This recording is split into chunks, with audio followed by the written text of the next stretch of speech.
Summary of The Landlady by Roald Dahl. Billy Weaver, 17, is thrilled and hopeful about the chances that await him when he takes the train from London to Bath in search of a job. The weather in Bath is bad and deadly cold. The first thing he wants to do is find a place to stay. He asks the guard at the train station for suggestions, and then heads to the Bell and Dragon Bar.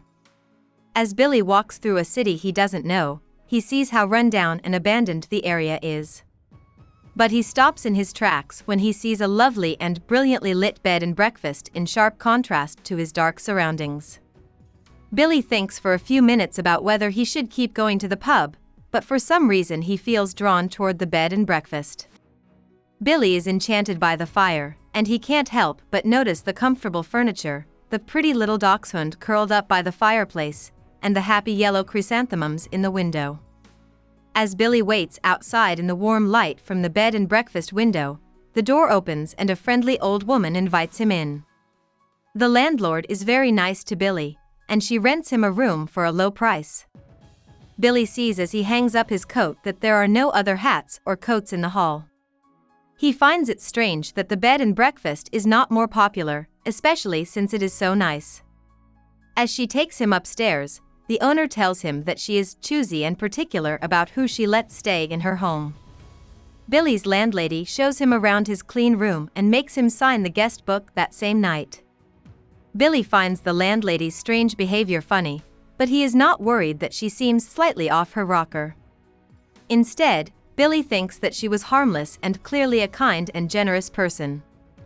After unpacking, Billy does as the landlord tells him and goes downstairs to sign the visitor's book.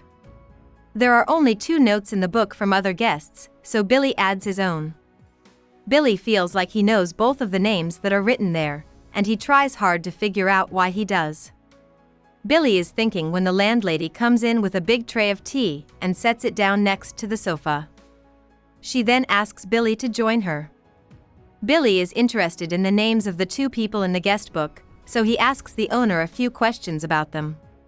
He is getting more and more sure that he has heard the names somewhere, maybe in the newspaper, but every time he gets close to figuring out how or why, the landlord changes the subject.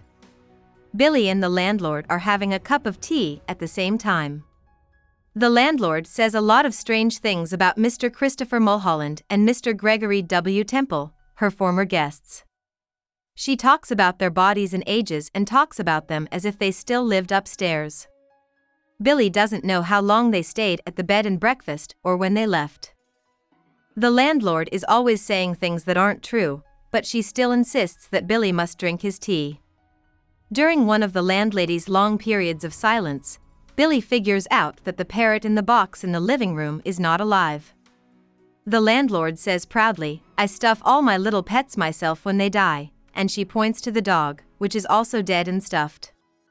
At this very moment, Billy sees that his tea tasted faintly of bitter almonds.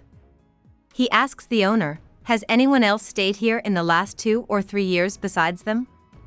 She smiles and says, "No, there hasn't." About the author. Dahl was born in Wales in 1916. His parents were Norwegian. In 1920, Dahl's older sister, Astrid, died of an illness. This was a terrible loss for the family. Astrid was their father's favorite child, so when she died, he was very sad. Soon after, Dahl's father got pneumonia and died, too. This left Dahl's mother alone with 6 children in a strange country. In 1925, Dahl went to school in Weston-super-Mare, England. His mother did this to honor her late husband's wish that his children get an English education. After that, Dahl went to a well-known boarding school in Derby, where he finished his schooling. In his autobiography, Boy, Dahl goes into great depth about his life and talks about how cruel some of his teachers were.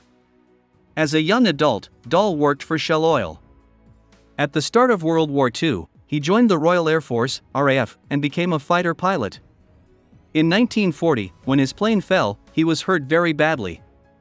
After the accident, he was no longer able to fly, so he was sent to Washington, D.C., where he wrote his first paid piece.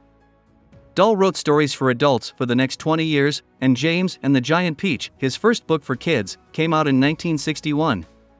Dahl was often accused of being anti-Semitic, but this didn't stop him from having a successful writing career until his death in 1990. Hope we summarized it fully and you liked it.